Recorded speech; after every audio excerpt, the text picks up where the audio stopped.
Welcome back to the Tony Stiles Show. I am the illustrious Tony Stiles, except no substitutes. You know, I like to come off cocky because when it comes down to it, I am. On the phone with us, we have Senator Rand Paul. Rand Paul is very important in the liberty movement. In my opinion, he is a pillar of the liberty movement right now. He could get elected president. And for me, surprisingly, that's a little scary because I do have some discrepancies. There are some things that need to be answered, and I know that you're thinking the same thing I am. Let's ask him those questions, along with some questions about Syria. Senator Rand Paul is on the line with us. Senator Paul, how are you doing today? Quite good. Thanks, Tony. Yeah, it's a pleasure to have you on. There's a lot of things we could talk about. There's a conflict in Syria. I think that's dead. Is that safe to say? It's temporarily. I hope it won't be coming back to life, but for right now, it's on hold. Yeah. What caused that? What makes you believe that it's on hold? I have my own theories. What are yours?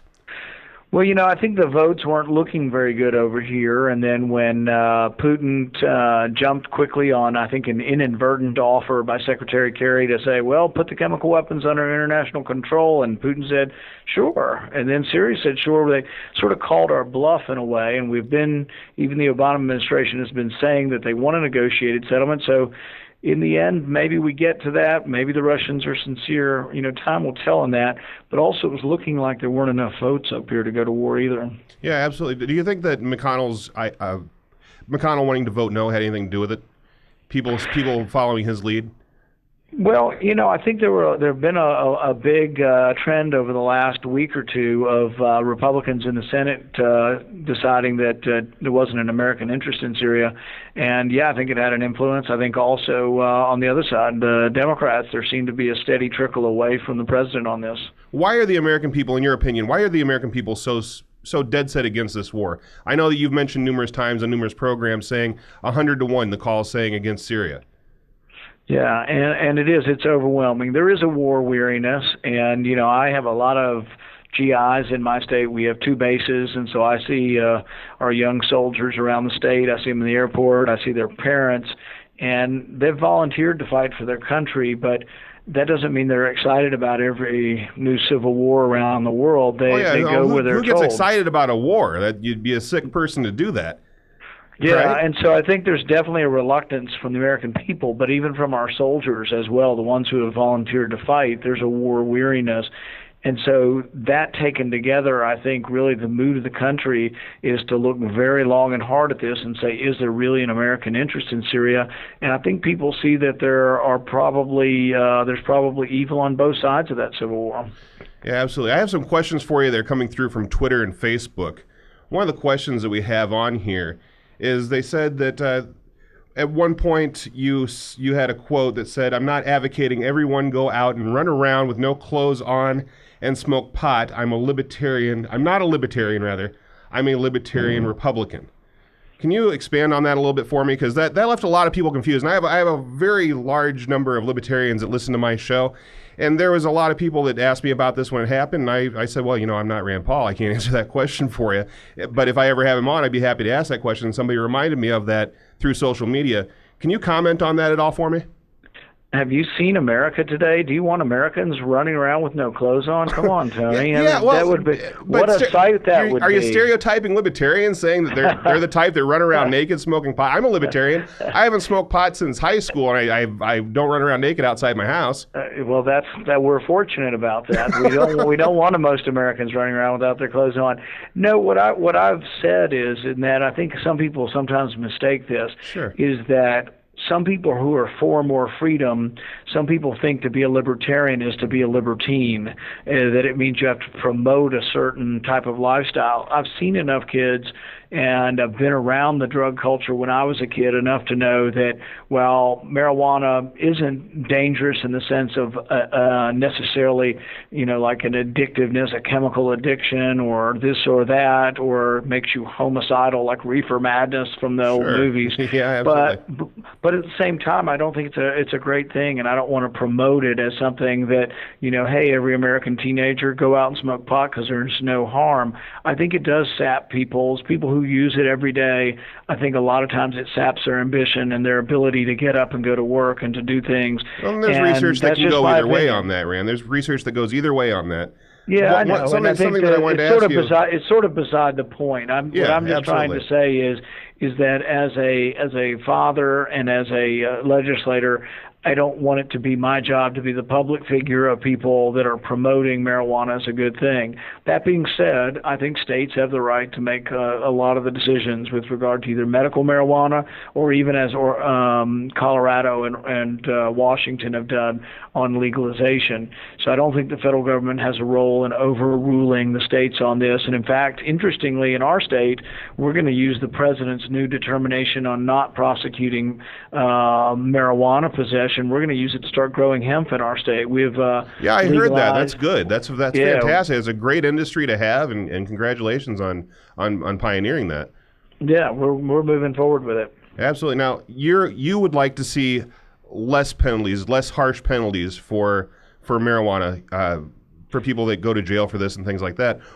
Yeah, in more general terms, I have a bill. I have a bill with Senator Leahy that would basically get rid of mandatory minimums. Mandatory minimums are federal sentences, primarily for nonviolent drug crimes, possession, that tell a judge that sometimes a kid has to go to jail for 5, 10, 15, sometimes for life in prison. Well, what about these people that are already in prison for mandatory minimums? Right. What happens then?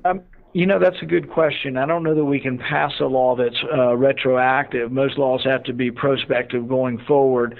But I think there are ways that both governors and a president can try to rectify some of that.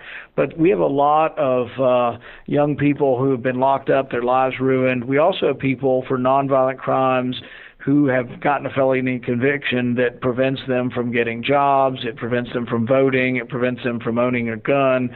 I know of two people who, one of them grew pot plants in their closet 20 years ago in college. They still can't vote or own a gun, and every time they go to look for a job, they have to put down that they're a convicted felon. So it is doing awful things to our society, and it's disproportionately hurting African Americans. Absolutely, and putting young people into a downward spiral like that just seems counterproductive for the country in general. So we're trying to take at least a small step in the right direction, and that would be giving judges discretion in these cases. Right now, the discretion is taken out of the judge's hand, and mandatory sentences are handed down. There's a good group called Families Against Mandatory Minimums. I'm familiar. I suggest people look at their website. They've been one of the advocates in Washington for a while on this, but we're working hard, and I think we have a reasonable chance of actually passing and trying to get rid of some of these, I think, overly zealous, sentencing.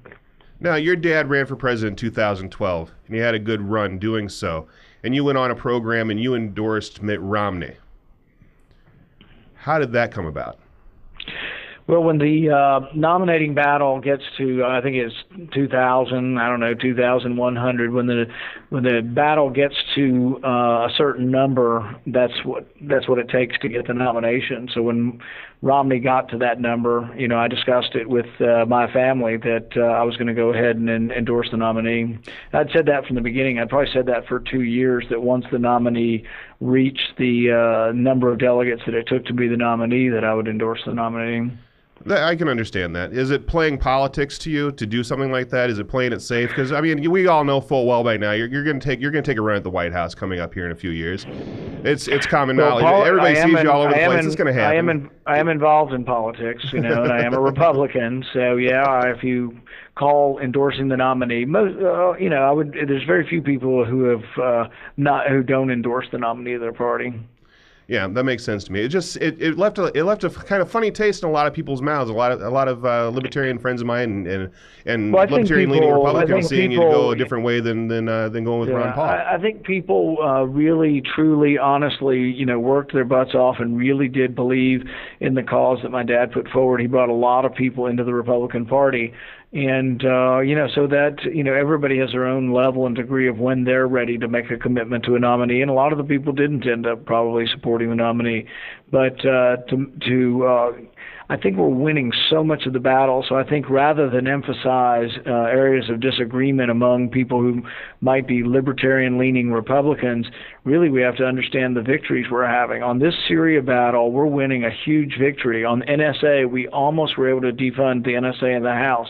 This is because of libertarian Republicans, and if you want to look at all of us up here and say, oh, you're not exactly pure, you're not exactly this or that, well, who agrees with anybody 100% of the time? And we are making progress, and we need to look at how the Republican Party's coming in our direction. We win every day with public opinion, and we're gradually starting to win some of the battles in Washington. So I see nothing but positive coming from all of this. Is there impeachable offenses that you see that Obama has committed? You know, when you talk about impeachment, I think the bar has to be pretty high. And, you know, some people say, well, he's acted... How do we have to push it? Well, that's my opinion. Of course, this is just my opinion on a show. Let me finish. Go ahead. The reason why I say this is that we argue all the time over what is constitutional and unconstitutional. I frankly still think Obamacare is unconstitutional. I think they tried to justify it through the Commerce Clause. It clearly wasn't. They finally gave up on that, and now they're justifying it through the tax authority.